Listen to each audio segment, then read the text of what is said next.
Pernahkah kau merasa seperti sedang tenggelam dalam kegelapan, di mana setiap langkah terasa berat dan setiap nafas terasa sesak?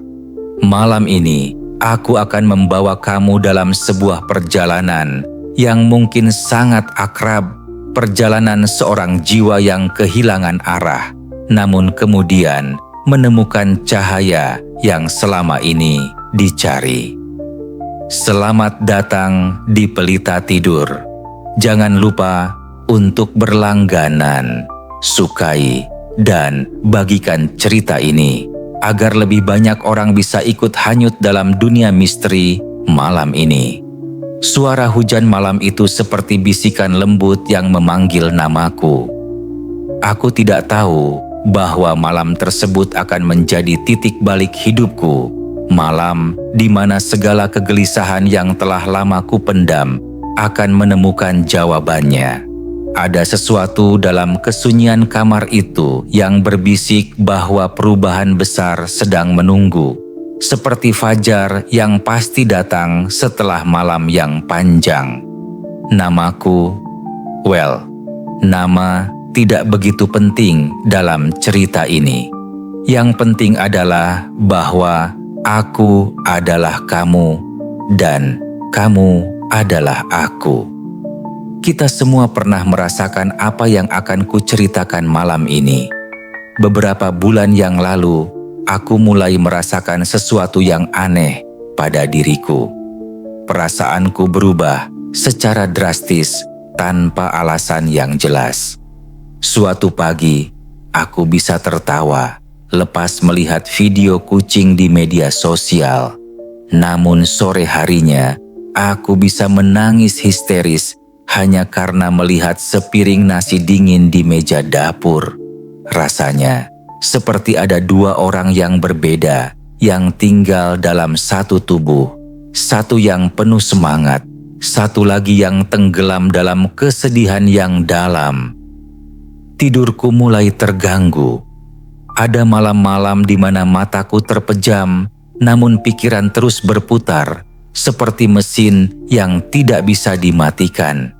Aku menghitung domba, mencoba teknik pernapasan, bahkan meminum teh chamomil hangat, namun semuanya sia-sia.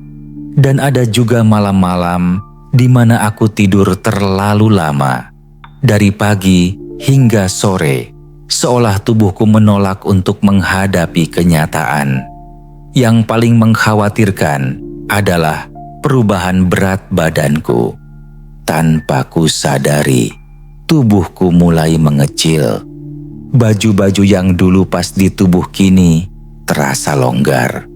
Teman-teman mulai bertanya dengan wajah khawatir, "Kamu kurus ya? Sakit apa?" Tapi aku sendiri tidak merasakan sakit secara fisik. Yang sakit adalah jiwa ini yang entah mengapa kehilangan selera untuk menikmati hal-hal sederhana seperti makanan kesukaan. Hari-hari berlalu dan aku mulai menarik diri dari lingkungan sosialku. Undangan berkumpul dengan teman-temanku tolak dengan berbagai alasan. "Maaf, aku lagi sibuk," atau "lain kali saja ya." Padahal yang sebenarnya terjadi adalah aku merasa tidak nyaman berada di antara orang-orang.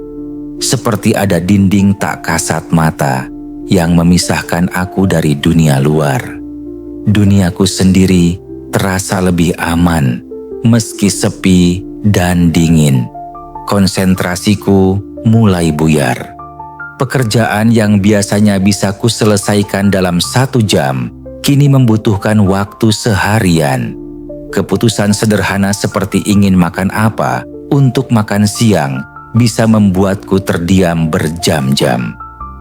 Nasi atau mie? Ayam atau ikan? Pertanyaan-pertanyaan sepele ini terasa seperti teka-teki yang mustahil dipecahkan.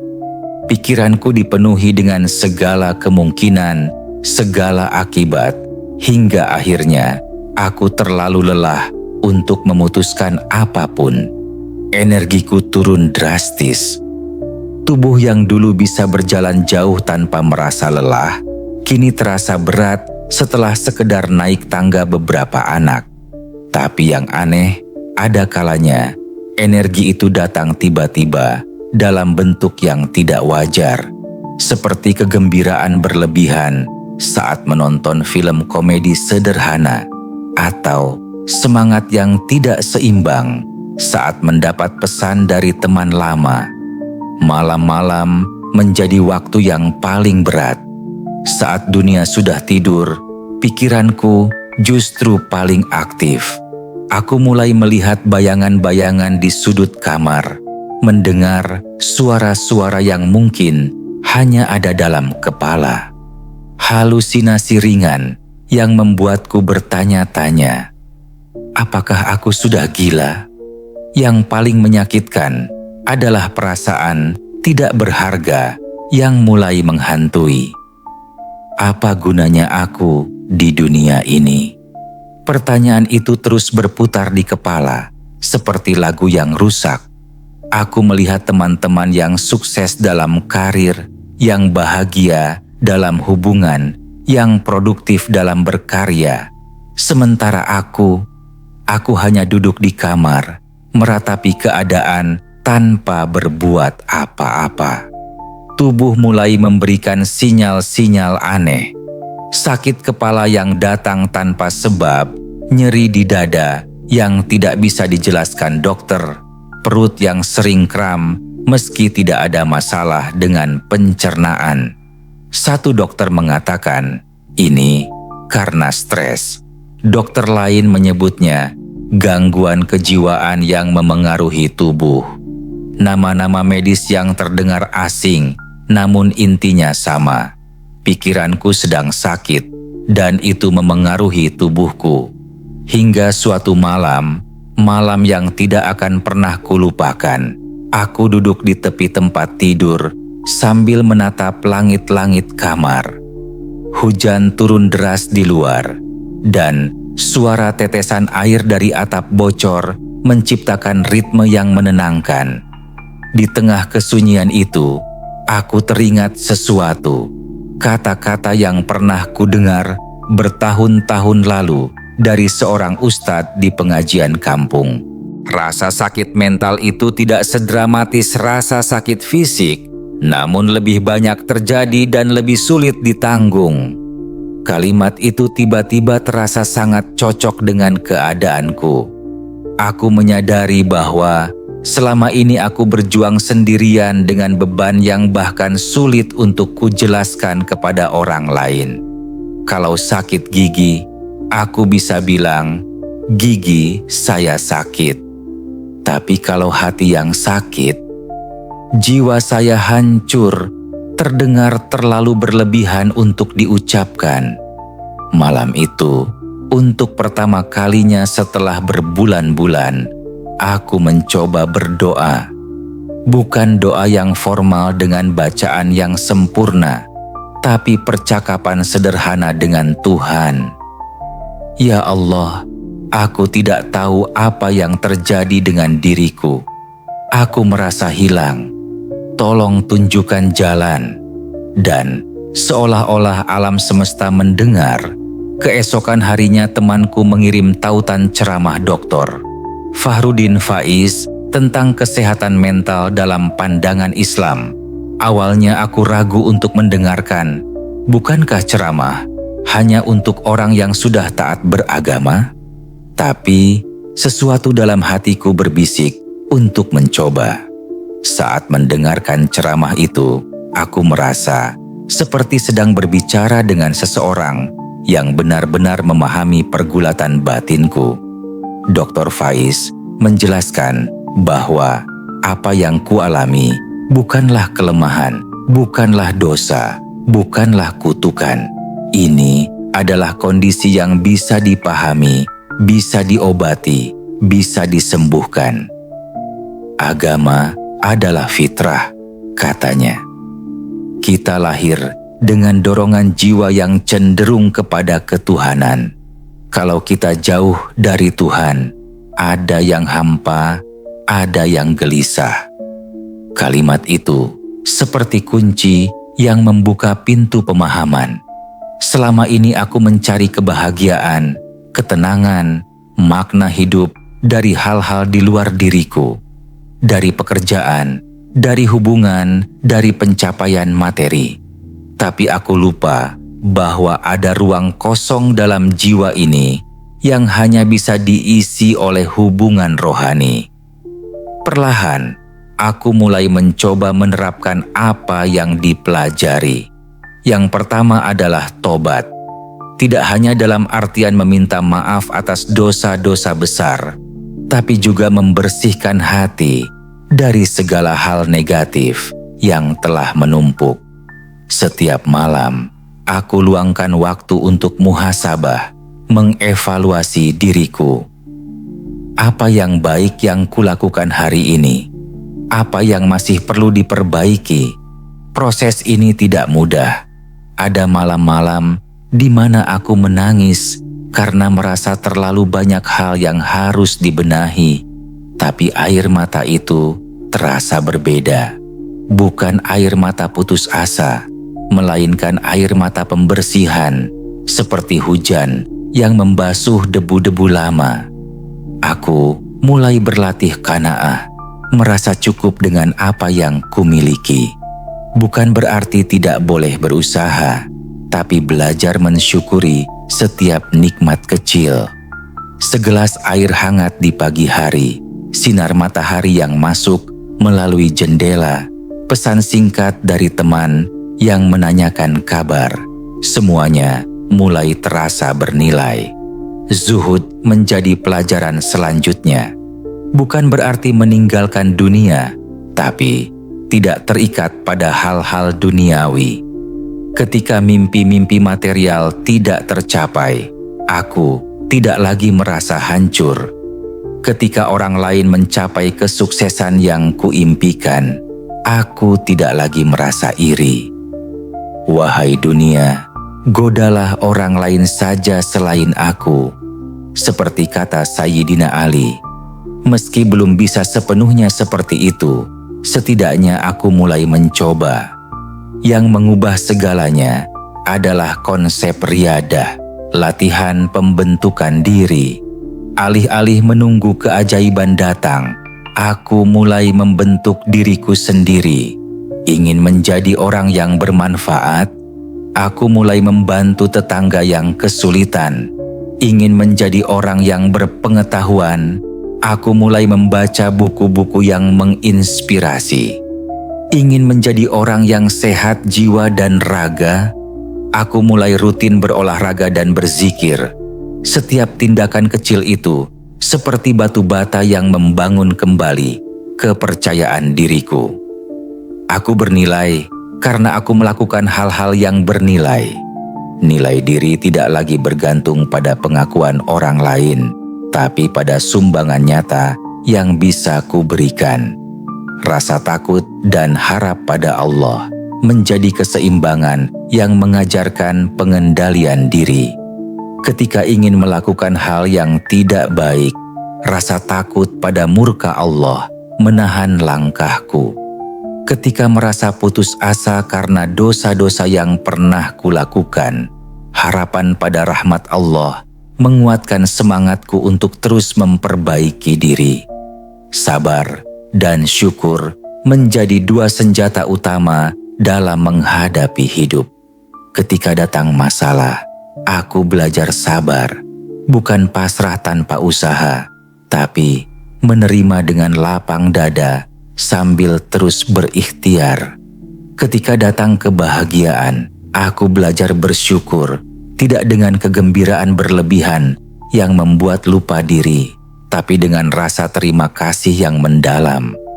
Tawakal mengajarkanku untuk melepaskan obsesi terhadap hasil. Aku tetap berusaha maksimal, merencanakan dengan baik, bekerja dengan sungguh-sungguh, tapi hasilnya kuserahkan sepenuhnya pada Allah.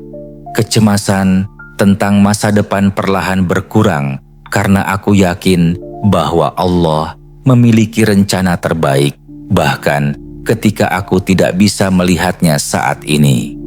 Yang paling indah adalah konsep ihsan, melakukan segala sesuatu dengan ikhlas karena Allah. Pekerjaan yang kulakukan bukan lagi untuk mencari pujian atau gaji semata, tapi sebagai bentuk ibadah. Kebaikan yang kulakukan bukan untuk mendapat balasan dari manusia, tapi karena Allah melihat. Ini memberikan ketenangan yang luar biasa karena tidak ada lagi harapan yang mengecewakan. Bulan-bulan berlalu dan perubahan itu terjadi secara perlahan tapi pasti. Perasaanku mulai stabil. Bukan berarti tidak pernah sedih atau marah, tapi emosi-emosi itu tidak lagi berlebihan dan tidak terkendali. Tidurku mulai teratur. Malam-malam yang dulu penuh kegelisahan kini dipenuhi dengan ketenangan setelah berzikir dan berdoa. Berat badanku kembali normal karena selera makan pulih. Yang lebih penting, selera hidup juga pulih.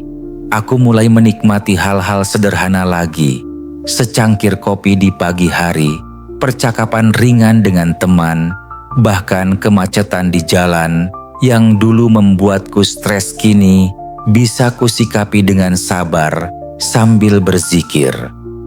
Konsentrasiku membaik. Pekerjaan yang dulu terasa berat kini bisa diselesaikan dengan fokus yang jernih. Keputusan-keputusan hidup tidak lagi membuat pusing karena aku punya panduan yang jelas. Apakah ini membawa kebaikan untuk akhirat? Apakah ini sesuai dengan nilai-nilai yang kuanut? Yang paling membahagiakan adalah kembalinya energi positifku. Aku mulai aktif lagi dalam kegiatan sosial, tidak karena terpaksa, tapi karena merasa punya sumbangan yang bisa diberikan.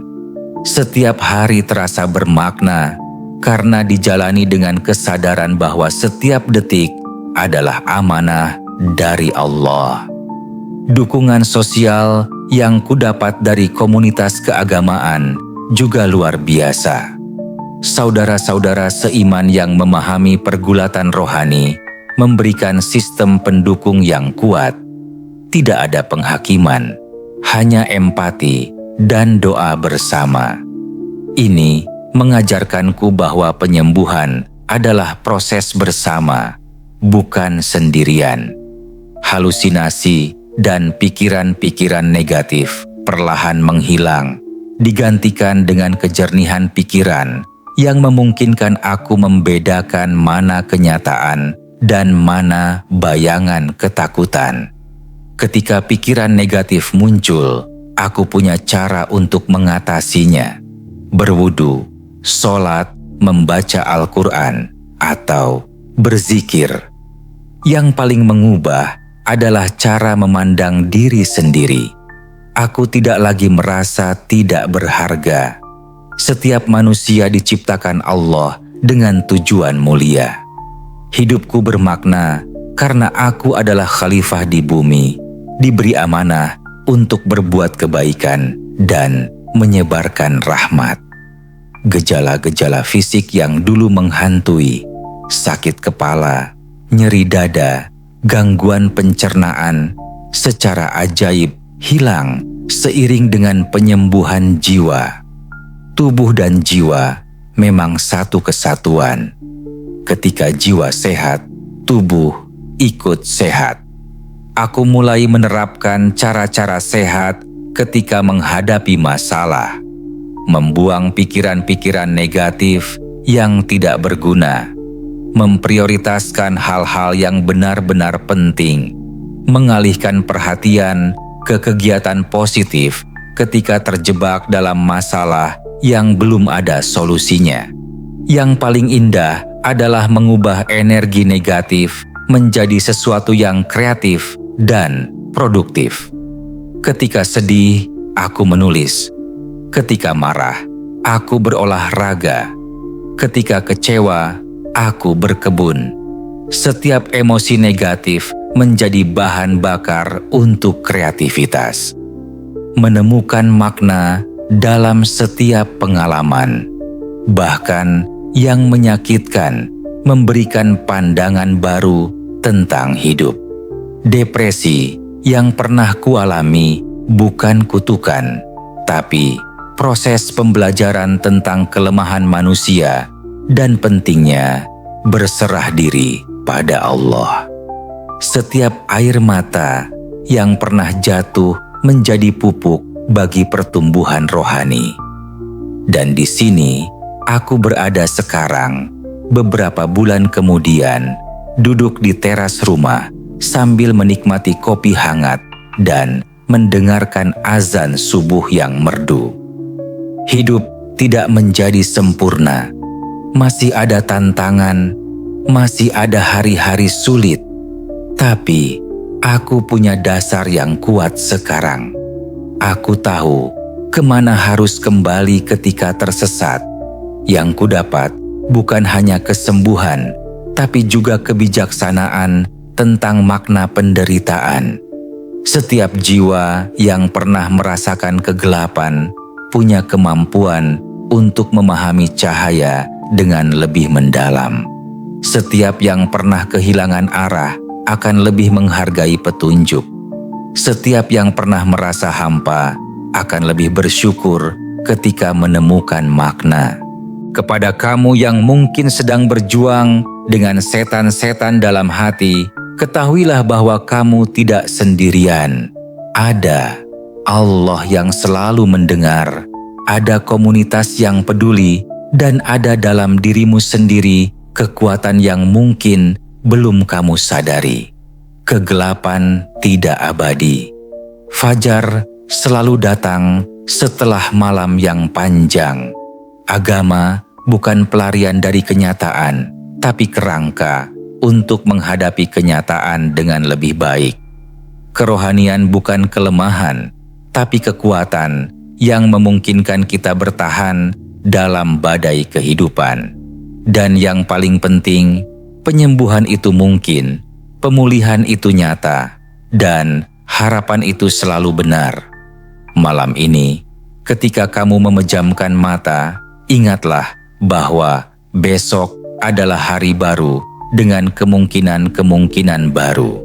Setiap nafas adalah kesempatan untuk memulai lagi. Setiap detak jantung adalah pengingat bahwa kamu masih diberi waktu untuk memperbaiki diri. Dan jika malam ini terasa berat, ingatlah bahwa di suatu tempat ada seseorang yang pernah merasakan persis seperti yang kamu rasakan, dan dia berhasil menemukan jalannya keluar. Jika aku bisa, kamu juga pasti bisa. Terima kasih sudah mendengarkan hingga akhir. Jika kamu suka dengan cerita ini, dukung saluran Pelita Tidur dengan berlangganan, menyukai, dan membagikan. Sampai jumpa di cerita selanjutnya, dan semoga malam ini menjadi malam penuh ketenangan.